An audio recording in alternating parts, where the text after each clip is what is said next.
What are you at? It's Paul from Wicked Acorn.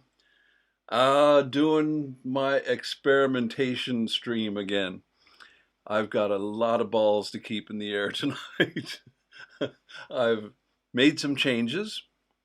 Uh, if you've been here before and watched that intro screen, you'll note it's 2 minutes shorter. I had to shorten it by 2 minutes and upload a new file because that's how on the edge my computer gear is. I had to cut 2 minutes off the file, make the file half the size so it would play properly. Oh boy, what a day. It's I've been at this all day and just starting to get the hang of these things. And today, let's see. So I got to figure out how to do all this now because this is all a new setup that I've got going. And if anybody's watching there, you can. Good evening, Asterix. Hope you can all hear me okay. All right, so I've got a completely new setup here. I've taken all the files from the streaming computer and put them on another computer, and I'm streaming that to the streaming computer. Anyway, it's interesting. It's fun to figure this stuff out. Okay, so now why is that like that? Okay, I'll just show you what I'm up against here. Um, there we go, that's why. Right, I had to switch to that one. Okay, so now I have to switch it over to this other one. There we go. No, that's not it. I've done the wrong thing.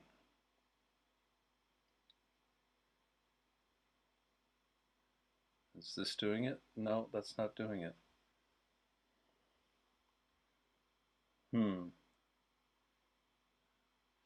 Okay, that didn't work out the way I planned. Okay, so that's something to look into. But we'll get our little man Salix here in operation and we'll talk about this day in history. Got a couple of videos to play here to see if everything is working okay. And last live stream, I showed you this photo and was asking where it is. Does anybody know where this photo is? And somebody, not in the live stream, but after the live stream, somebody answered where this is. There's a few people there watching. Does anybody know where this photo is? Anybody know where this photo is? Okay, we're a bit actual live is there's like a 20-second delay, so I'll just give you a second to have a look at that photo and see if you can figure out where it is. It's very nearby us. It's not in Trafford, it's not in Greater Manchester, but very nearby us here in Sale. Those of you in the Sale area in Greater Manchester, it's not far away. No? Well, it is not in Italy, not an Italian villa. It is in Knutsford. Knutsford is the home to some of the maddest villas in England. This is the Ruskin Rooms on Drury Lane. The Ruskin Rooms on Drury Lane, built by the somewhat eccentric Richard Harding Watt. He included some Moorish influences with minarets, domes, and towers into several buildings he built in Knutsford. Watt was initially a Manchester glove maker, not an architect himself, but well traveled. He worked closely He worked closely with 4 professional architects who helped bring his ideas and drawings to life. His many buildings are a strange addition to this pretty Cheshire town.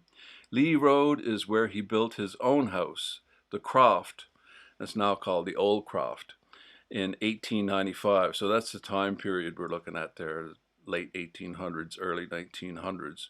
This was relatively conventional, but he then took his fantasies further in the form of Italianate dwelling houses. These houses are built in styles reminiscent of Italian villas, certainly not what one would expect in an English country town, and he was subjected to some ridicule at the time. Although the houses are popular and the road quite exclusive, when Steven Spielberg made Empire of the Sun, that's a really interesting movie, Empire of the Sun. I like that movie. It's got, what's his name? Christian Slater? I can't remember the guy's name, but he played Batman and been in a bunch of movies.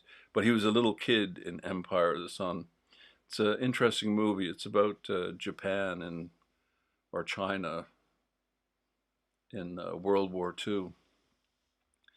Interesting movie. Haven't seen it in a long time, but it's a good movie. So Empire of the Sun was apparently shot. He used Lee Road to depict old Shanghai.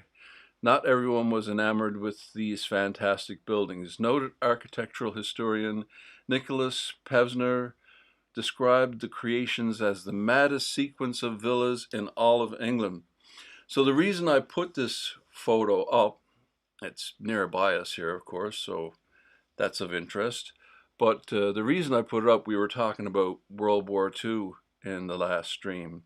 And the reason this building is of note is George Patton.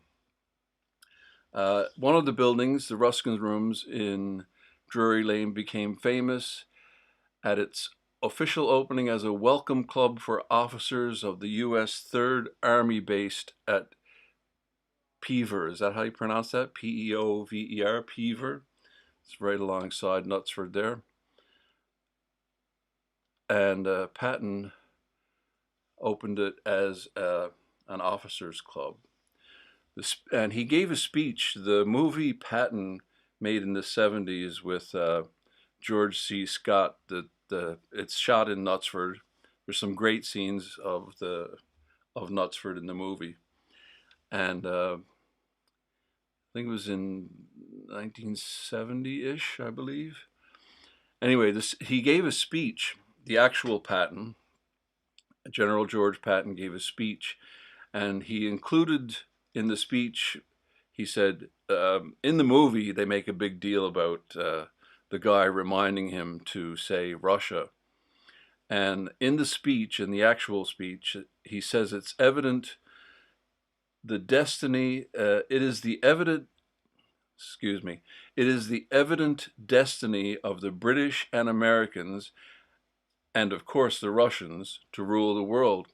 But when the speech was released, the mention of the Russians was taken out, and it caused a political uproar. The Russians were none too pleased with that, so they didn't hear the actual speech, of course. It was just in text in the papers. And it caused a political uproar, and it became known as the Knutsford incident. And because of this, and his later striking a junior soldier suffering from what is now known as PTSD, this is in the movie as well. Patton is a great movie. His career was blighted for a while. However, he was a brilliant leader, so this did not hold him back for too long, and he renewed his reputation as a superb general. All that stuff is in the movie. Patton was, he was described as the greatest combat general of the Second World War, and he led the Third Army in a very successful sweep across France during World War II. In 1944, he was very skilled at tank warfare, and his nickname was Old Blood and Guts. And yeah, he was kind of like sent to Knutsford after, like they were planning D-Day, and he struck this soldier he thought he was being a coward because he didn't want to go back in the fight, and he slapped him. Anyway, it caused a big stink, and was it Eisenhower was really, really ticked off with him, and over several of his moves. He was a bit of a loose cannon. He used to go off and do his own thing a lot in battle, and so he was a very interesting character in World War II. And they sent him to Knutsford because he was their best general. He was the best general they had, and he was, of course, everyone in Germany thought that Patton would lead the D-Day attack. I mean, the Germans knew D-Day was coming, and they figured Patton would lead the attack. So they sent Patton to Knutsford as a diversion. He kind of agreed to be a diversion for D-Day, their best general. And he just hung out in Knutsford with, even fake army and stuff as a diversion to, so the Germans wouldn't know where and when the actual attack was going to take place. So that was part of his Knutsford Association. It came about in the first half of 1944 when Third Army under his command set up headquarters, excuse me, at nearby Pever, with many of his troops being based at Toft. His local was the Bells of Pever, where he once lunched with General Eisenhower, planning D-Day, talking about D-Day and stuff in that pub. And that's not far from where I am here in Sale. After the war on May 27, 1945, Patton kept a promise to return to Pever for a service of Thanksgiving. His standard was presented to the St. Lawrence Church, and a plaque mentions that he and the American Third Army worshipped there. And he died on December 21st, 1945. He suffered fatal car injuries in a car crash in Mannheim, Germany, and died 12 days later. Get a sip of tea. So that was the last photo. Where is it? So this next one, I'm sure nobody will have a problem identifying this next one. Anybody know where this one is? I'll leave that there for a moment, and we'll get into things that happened this day in history. So 5th of September, this day in history, this is a funny one.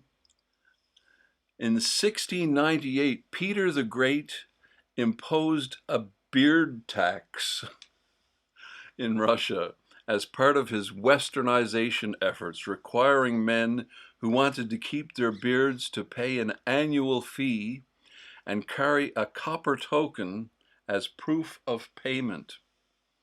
This tax aimed to eliminate the traditional long beards that were popular in Russia, but not in Western Europe. The policy was unpopular, met with religious objections, and was eventually repealed by Catherine the Great in 1772. So they had these tokens they had to carry around with them. And the police were given the authority to shave the beards of anyone caught without the required payment token. The tax faced significant resistance as many Russians saw shaving as a religious offense and believed beards to be a reflection of God's image. While the tax collected some revenue, it was ultimately unsuccessful, both in terms of its financial goal and the limited number of people willing to pay for a beard. And as I said, it was repealed in 1772 by Catherine the Great. Now, there's a lot of rumors and a legend that there was a beard tax in England as well. A persistent legend claims that King Henry VIII of England, who wore a beard himself, introduced a tax on beards, and that his eventual successor Elizabeth I tried unsuccessfully to increase the tax. Um, it was kind of the rumor, the legend is that it was like kind of a luxury tax, and people would with longer beards, like you would pay more to have a longer beard. The longer your beard was, the higher the tax was. But apparently, it's not true. There's at least there's no evidence that it ever happened. There's contemporary documentation of the Tudor beard tax is lacking, and the National Archives has no record of such a tax having been instituted. So that was, what year was that? Forgotten, 1698, was it? 1698, yeah. So that was, I thought that was a funny one. But we got another one this day in history. In 1781, a French fleet of 24 ships under Comte de Grasse defeats British forces under Admiral Thomas Graves and Samuel Hood at the Battle of Chesapeake, or the Battle of Virginia Capes. You'll find a lot of these battles have two names or more than one name. Like we were talking about the Battle of Britain. Of course, the Battle of Britain, I believe they call it the Battle of Britain in Germany, but it's a much longer time period. They consider the whole thing the Battle of Britain, whereas Britain only considers a shorter period of it, the actual Battle of Britain. So some of these battles have more than one name. So at the Battle of Chesapeake, or the Battle of Virginia Capes, I don't know which one is which. Obviously, one's American and one's English or British. And traps General Lord Charles. Yeah, they trapped Cornwallis, who was the leader of the British forces during the American Revolutionary War. So this is where it gets dicey now. So I want to go to another screen here. So how am I going to do this? This is all rehearsal for me to learn how to do this stuff. So I want to go to this one, no, this one, and switch this from that to that. Hopefully this will become much more flawless in the future. So I don't know if this is going to, yeah, it did. So I don't want that to happen when I don't want that to happen. So I have to figure out a way to make that not happen. And I'll figure that out at some point. What I wanted to happen was to go seamlessly to this screen. This one here. So this is a video, one of the first videos we made, and it was in Flamborough. And this was one of the first videos we made. Don't remember when it was. 4 years ago, apparently. So I'm going to play this, and this is, again, a test to see if this is going to work. So I'm going to play this and mute my mic, and we'll see if it works. This is definitely not the oldest house in England, but perhaps we should call it that, because although it is the oldest lighthouse in the country, we don't know for sure if it was ever lit.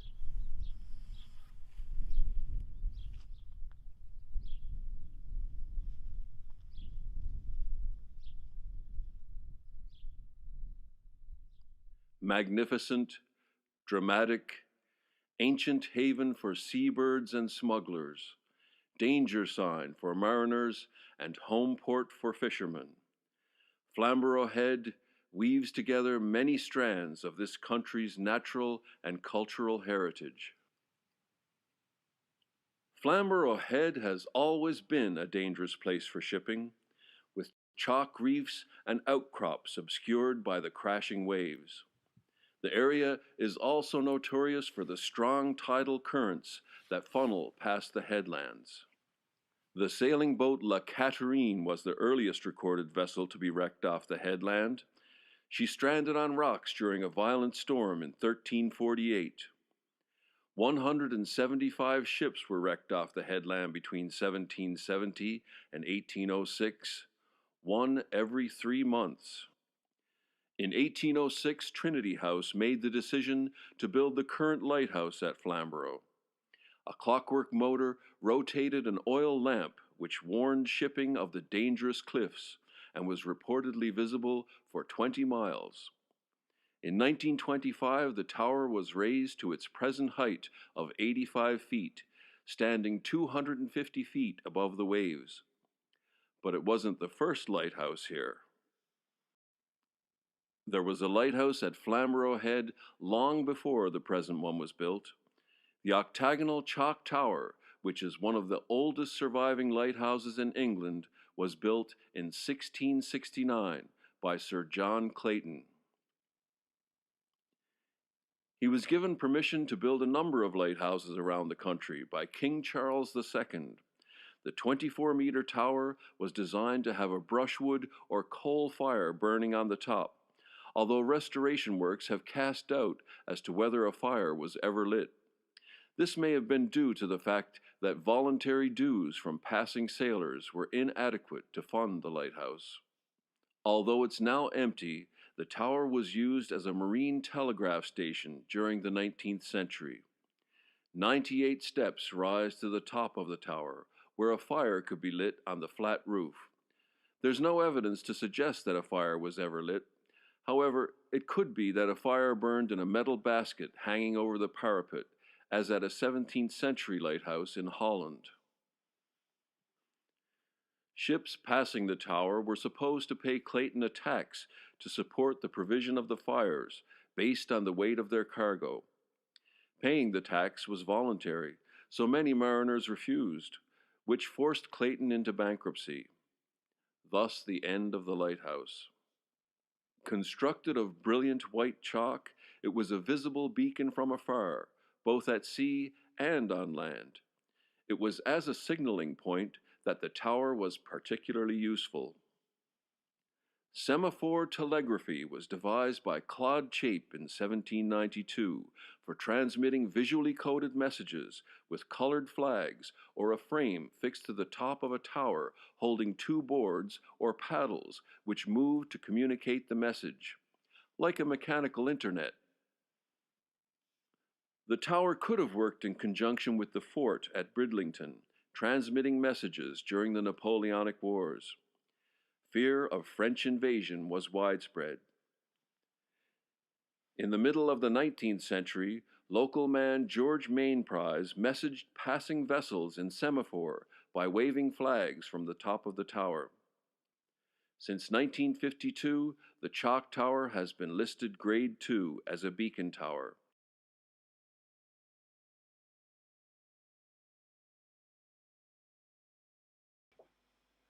So that semaphore thing, I watched a program several years ago where they reenacted, they had a race and they sent semaphore, like, I can't remember, like from Scotland to England to the bottom of England somewhere, using this semaphore system.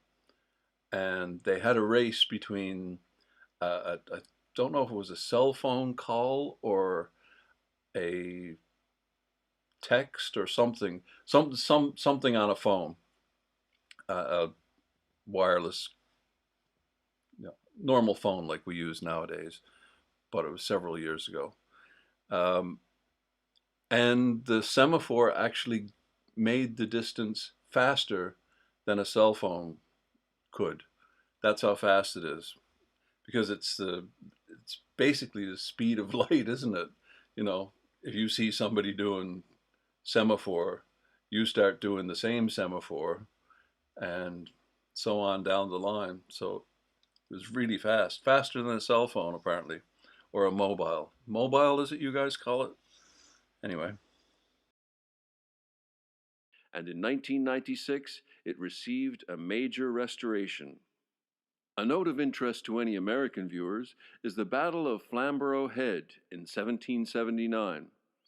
It became one of the most celebrated naval actions of the American War of Independence, despite its relatively small size and a considerable dispute over what actually happened.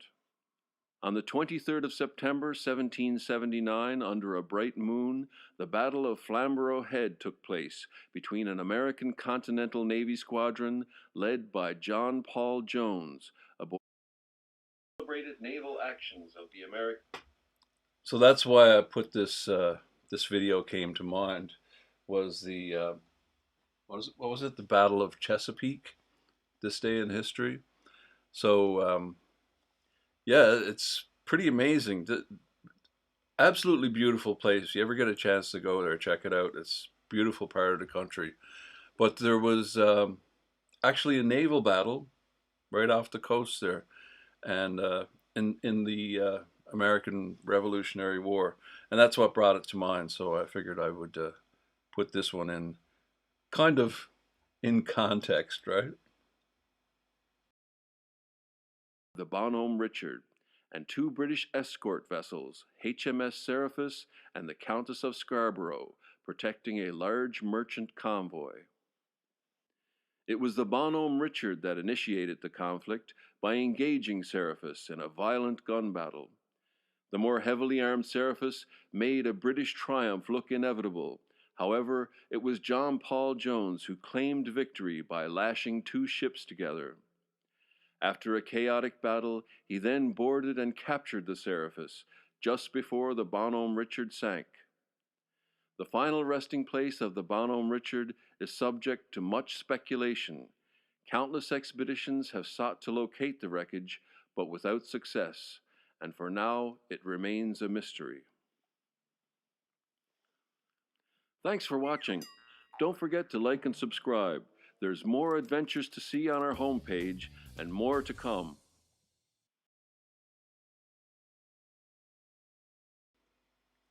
So that seemed to play pretty flawlessly, didn't it? So I think we're having some success here. Seems to be working better.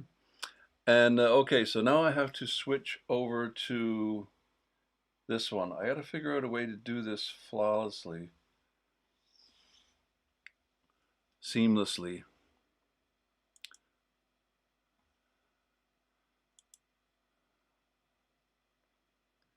So that was the thing that brought it to mind. And I'm just going to skim ahead, see if I can remember where. Yeah, here we go. Yes, Asterix, you are 100% right. And this photo is actually a bit of a red herring. I just put this one in because Angela Rayner's from Stockport, or was born in Stockport, and of course she resigned today. And I just thought I would add that little note. So that is not our where is it photo for today. That was just a bit of a current events note. So there we go. The what was it? The Battle of the Chesapeake, or the Battle of Virginia Capes. Also on this day in history was the jet stream was discovered. In 1934, American pilot Wiley Post discovers the jet stream while flying at high altitude near Chicago, Illinois. First, and apparently according to this, I haven't looked into this, but according to this monument here, it says he was the first to fly solo around the world. So that's another little interesting this day in history, isn't it? The jet stream is it's the way the wind currents flow, of course, and they go from west to east, as does the the Gulf Stream. It all moves from over there to here. And so, yeah, it takes you longer to get to America than it does to get back from, if you're going by ship or by plane. It takes a little bit longer. And this day in history, we got some birthdays. It's Freddie Mercury's birthday. It's, what was his name? Farouk Balsara. And he was born the 5th of September 1946, and he died in 24th November 1991. Was a British singer and songwriter who achieved global fame as the lead vocalist and pianist of the rock band Queen, regarded as one of the greatest singers in the history of rock music. He was known for his flamboyant stage persona and 4-octave vocal range.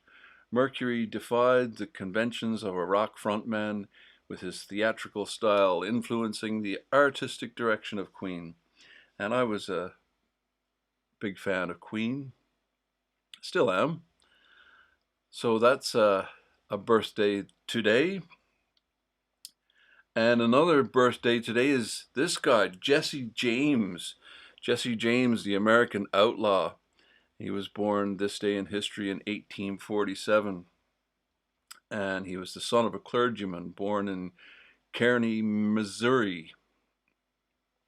Another birthday today is Al Stewart. Al Stewart, another musician I'm fond of. Scottish folk rock singer, songwriter. He did Year of the Cat, and Nostradamus, and Time Passages were his big hits. And he was born in Glasgow, Scotland. He was born this day in history in 1945.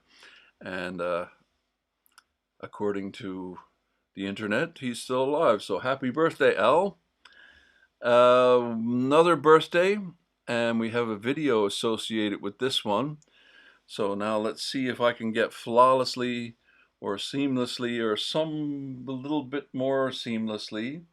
So if I do this and I switch to the main camera here and I switch to studio mode, yeah, there we go. That's what I needed to do. Yeah, that's what I needed to do. Okay. So now it's just a matter of me speeding up the process of doing this switch. So now I have to switch to, yeah, see, I need to speed this up a bit. Yeah, there we go. So now I switch off studio mode and go here, and we're back into our video. So that birthday today is John Dalton. John Dalton, I don't think he was born in Manchester, but he lived in Manchester, and he is the father of atomic energy. He discovered the atom, and he did his work here in Manchester. So when I came across that, this day in history, that he was born today. Actually, if you look up his birthday, we don't know when his birthday is. He was either born on the 5th or the 6th. So we won't be on tomorrow, so we're going to say it's the 5th. So yeah, it says the 5th or the 6th of February. Not sure. Back then, people weren't so great at recording birthdays and such things. It's like my grandfather, he said he was born in 1899 his whole life, and when we got to look at the census after his death, it said he was born in 1900. I assume he was right. He knew what year he was born, 1899, and the census got it wrong. I always put it down to the guy, the day the census taker guy came along, probably my great grandfather answered the door, and He probably had 15 kids, and it's like, oh, we have one born in one born in what year was Pat born? 1900. Write down 1900. So it was probably that kind of thing. They probably had 15 children. I don't think there was 15 of them, but there was several. So yeah, they didn't cut to studio, then cut to VT. LOL. Yeah, yeah. It's going to take me a while to figure this out. This is a completely new setup that I'm doing here today, trying to get all this stuff to work. Like I said, usually YouTubers have someone do this for them, do the switching, and they just do the reaction. But I'm not at that level of YouTube, and probably won't be. But yeah, so it's his birthday today, uh, Dalton's birthday, and I swore I had made a video about it because I did a lot of research into it, and I looked, and it's not on my channel. So I don't know if I didn't finish it or anyway, it doesn't exist. So I this is another good test because as terrible as the video we're about to watch is, this is a good test because this is the kind of thing I want to do. I want to be able to play YouTube videos of of interest to us here and react to them, and so we can talk and react to it together. So this is, as I said, it's not a great video, but we'll play it all the same.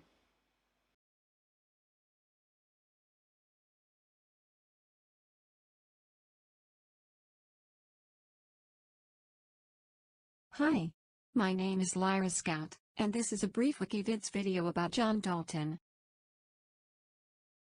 John Dalton, September 6, 1766 to July 27, 1844, was an English.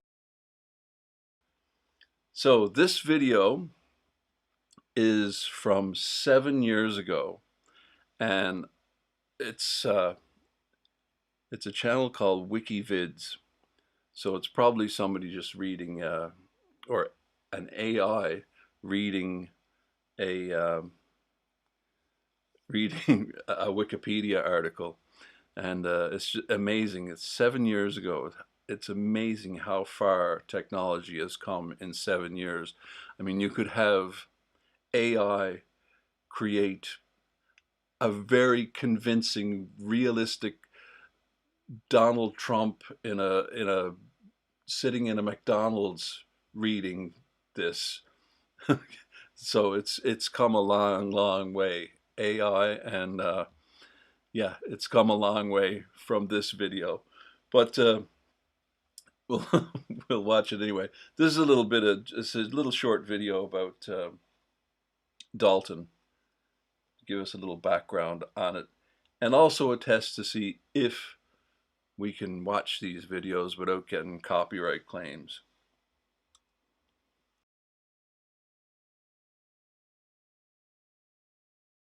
Chemist, physicist, and meteorologist. He is best known for proposing the modern atomic theory, and for his research into color blindness, sometimes referred to as Daltonism in his honor. Dalton's early life was influenced by prominent Ecclesfield Quaker, Elihu Robinson, a competent meteorologist and instrument maker. Quakers, always Quakers. The Quakers are, I mentioned this before, the Quakers were very like the Angela Rayner rap video. I haven't seen that one. I'll have to look that up after. Um, yeah, I've forgotten what I was saying. The Quakers, yeah, the Quakers, they're very influential people in history, and very influential here in Manchester, that's for sure. Who interested him in problems of mathematics and meteorology. During his years in Kendal, Dalton contributed solutions to problems and answered questions on various subjects in The Lady's Diary and The Gentleman's Diary. In 1787, at age 21, he began his meteorological diary, in which, during the succeeding 57 years, he entered more than 200,000 observations. He rediscovered George Hadley's theory of atmospheric circulation, now known as the Hadley cell, around this time. In 1793, Dalton's first publication, Meteorological Observations and Essays, contained the seeds of several of his later discoveries, but despite the originality of his treatment, little attention was paid to them by other scholars. A second work by Dalton, Elements of English Grammar, was published in 1801. In 1794, Dalton was elected a member of the Manchester Literary and Philosophical Society, and a few weeks later he communicated his first paper on extraordinary facts relating to the vision of colors, in which he postulated that shortage in color perception was caused by discoloration of the liquid medium of the eyeball. As both he and his brother were colorblind, he recognized that the condition must be hereditary. Although Dalton's theory lost credence in his lifetime, the thorough and methodical nature of his research into his visual problem was so broadly recognized that Daltonism became a common term for color blindness. In 1800, Dalton became secretary of the Manchester Literary and Philosophical Society, and in the following year he presented an important series of lectures, entitled Experimental Essays on the Constitution of Mixed Gases, the Pressure of Steam and Other Vapors at Different Temperatures in a Vacuum and in Air, on Evaporation, and on the Thermal Expansion of Gases. The most important of all Dalton's investigations are concerned with the atomic theory and chemistry. While his name is inseparably associated with this theory, the origin of Dalton's atomic theory is not fully understood. The theory may have been suggested to him either by researches on ethylene and methane, or by analysis of nitrous oxide and nitrogen dioxide. The main points of Dalton's atomic theory are that elements are made of extremely small particles called atoms, that atoms of a given element are identical in size, mass, and other properties, that atoms of different elements differ in size, mass, and other properties, that atoms cannot be subdivided, created, or destroyed, that atoms of different elements combine in simple whole number ratios to form chemical compounds, and that in chemical reactions, atoms are combined, separated, or rearranged. Dalton's atomic theory has had a profound impact on both chemistry and physics. Well, my friends, I hope you've enjoyed this brief video about John Dalton. Until next time, this has been Lyra Scout for Wikivids.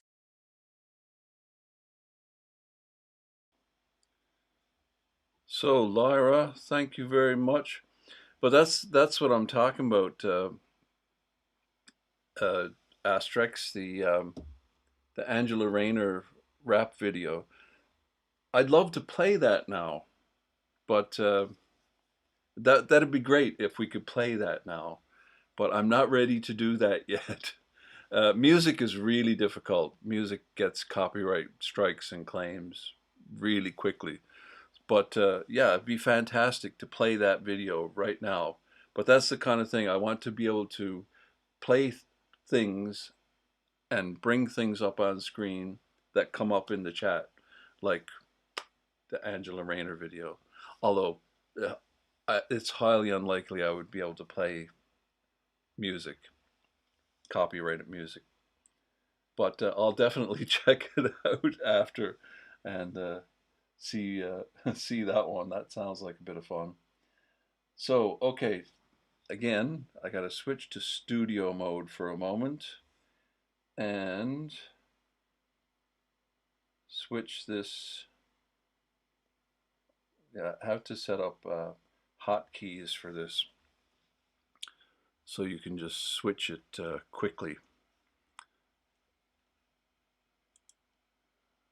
But this is the first time doing this today, and it seems to be working pretty good. Doesn't seem to be a lot of glitching and lagging and stuff going on, so far so good. What am I doing? Right. Yeah, see, I need to have this set up better than this. There we are. So that's John Dalton.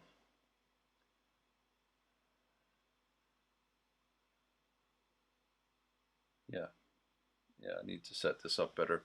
So that's John Dalton, And yeah, he thought he had found the smallest thing. And of course, another birthday coming up in a few days is J.J. Thomson. And of course, he discovered the electron here at the University of Manchester.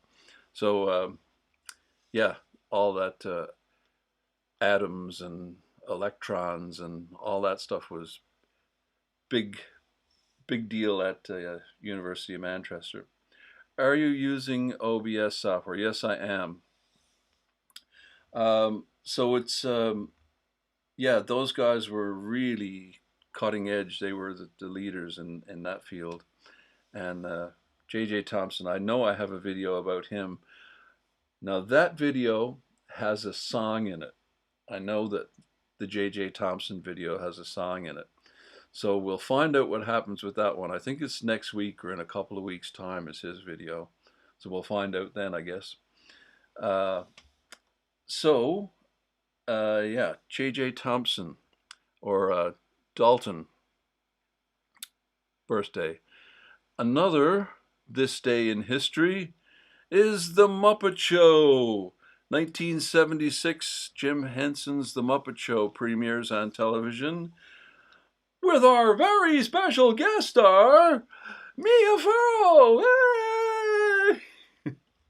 Mia Farrow was the first guest on The Muppet Show. And I was the perfect age for Sesame Street. Like Sesame Street was made for my generation. And the Muppets are a big part of my life growing up. And yeah, I mean, who's your favorite Muppet? Doesn't matter if you're a kid or an adult, everyone watched The Muppet Show. The Muppet Show was fantastic. That came along in 76. And I only found out recently that The Muppet Show was different in this country than it was in North America because there are more commercials, more adverts on American television. There's like another 2 or 3 minutes of adverts per program in America. So the British version of the Muppet Show, and of course Henson had a great relationship with. You were 20 years old, and I was 10, so I guess you're 10 years older than me. Uh, so yeah, Henson had a big relationship. What was the name of his studio? It's still there. Um, ILM, was that Henson? Anyway, he had a great relationship here in England, and yeah, so there was an extra 2 minutes that we never did get to see, and of course with YouTube now you get to see them. So there's all kinds of Muppet Show stuff that Americans never got to see. We didn't see any of that stuff. I can't think of a skit or one that I can tell you of right now, but every episode of the Muppets had an extra skit here that we never ever saw until YouTube came along years later. So that was interesting.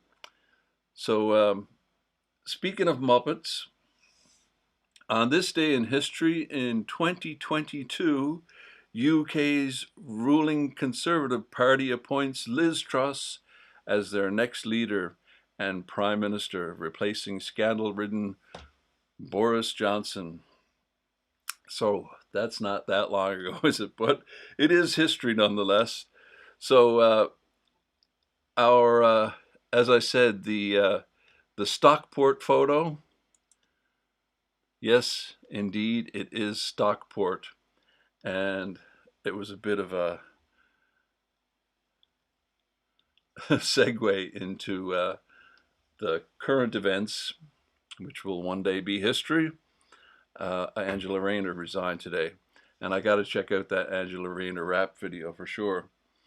So that is about all we have to do today, except this is our actual Where Is It photo. So, and this one is actually going to be related to Monday's video, if you know where this photo is taken. This photo is of somewhere not in Manchester. It's not even in England. Not on this side of the pond. So I'll leave that photo with you, and you can have a think on that one for Monday, and we'll figure out where it is, and we have a little video or a little this day in history associated with that photo. So we'll have a look at that on Monday. So that seemed to work out pretty good. Didn't seem to be a lot of glitching and stuff, so I'm going to call that a at least a 5 out of 10. It didn't fall apart on the technical side anyway. So I guess we'll see you in the next one.